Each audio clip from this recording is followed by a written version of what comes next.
Hey there, Snapchat enthusiasts. Welcome back to our channel, where we share valuable tips and tricks to enhance your Snapchat experience.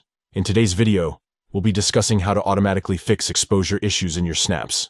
If you want to improve the lighting and exposure of your photos and videos, this full guide is for you. Let's dive right into the step-by-step process. Step 1. Open the Snapchat app on your device. Look for the familiar yellow ghost icon either on your home screen or in your app drawer, and tap to open it. Step 2.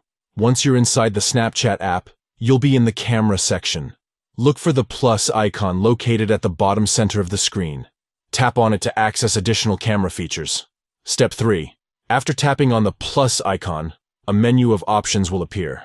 Look for the tone option and tap on it. Then, slide the adjustment cursor to a suitable degree. By following these simple steps, you can easily automatically fix exposure issues in your snaps, allowing you to enhance the lighting and overall quality of your photos and videos. If you found this tutorial helpful, please give this video a thumbs up and consider subscribing to our channel for more useful content.